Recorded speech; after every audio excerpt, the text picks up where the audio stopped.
Le peuple sénégalais est interpellé. La solution, c'est le président de la République, Bassirou Diomaye Diakhar Faye, qui l'a en main. Et nous lui demandons, de la façon la plus solennelle, de la façon la plus grave, mais de la façon la plus respectueuse, d'assumer cette responsabilité au nom du peuple qu'il a élu et sur la base du serment qu'il a prêté. Parce que c'est quoi ce serment? Ce serment, c'est l'article 37 de la Constitution, où il dit qu'il s'engage à défendre et à protéger les institutions. Or, l'Assemblée nationale est menacée. Et quand l'Assemblée nationale aura fini d'être soumise au dictat illégal de la majorité, c'est à son fauteuil que l'Assemblée s'attaquera. On peut le dire parce que tout ce qui se dessine là tend vers ça. Donc, il doit protéger les institutions. Il doit protéger l'Assemblée nationale. En quoi faisant? La Constitution lui permet, lui donne le pouvoir, à lui seul, ce pouvoir-là, de demander un avis au Conseil constitutionnel. C'est l'article 92 de notre Constitution. Pour dire au Conseil constitutionnel, que pensez-vous de la légalité du retour de Ousmane Sonko à l'Assemblée nationale? Moi-même, je peux rédiger l'avis si le président me le demande. Que pense le Conseil de la légalité du retour de M. Ousmane Sonko à l'Assemblée nationale? Les 7 sages-là, qui sont toujours sages, je suis convaincu qu'ils diront que ce retour est impossible.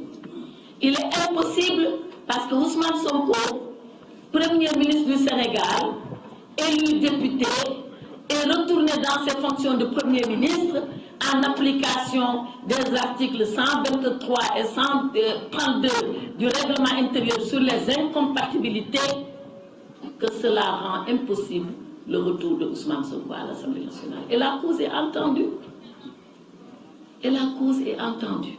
Donc, nous demandons au président de la République, de façon grave, de façon solennelle, dans tout le respect que nous lui devons, de prendre cette responsabilité à bras le corps. Le peuple du Sénégal ne lui demande qu'une chose, c'est d'assumer cette responsabilité-là. Le jour où il ne le fera pas, et je ne peux pas imaginer qu'il ne le fasse pas, le jour où il ne le fera pas, eh bien, il portera une atteinte grave au Sénégal et aux Sénégalais.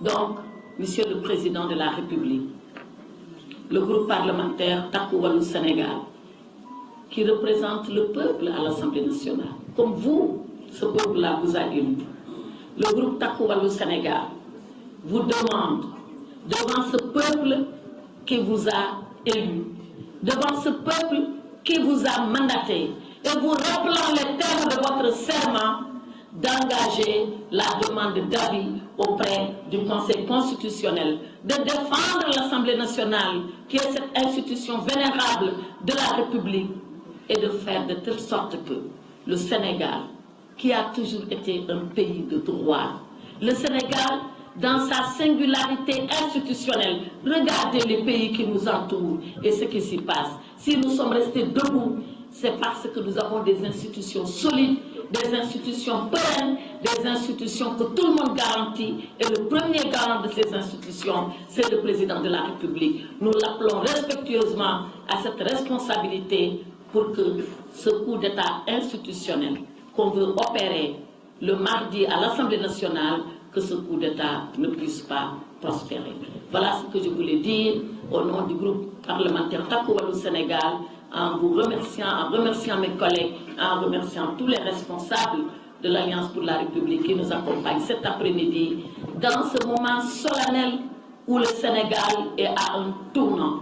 Il faut que ce tournant soit le tournant du bien, le tournant où on conforte la loi, le tournant où on respecte le droit, le tournant où chaque institution, dans ce qui lui a été défini par la Constitution, reste cette institution et qu'une majorité, parce qu'elle est une majorité, ne se permette plus de faire ce qu'elle veut et de s'amuser avec nos lois et nos règlements. Je vous remercie.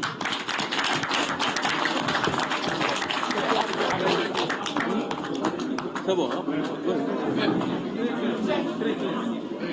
Ça, c'est-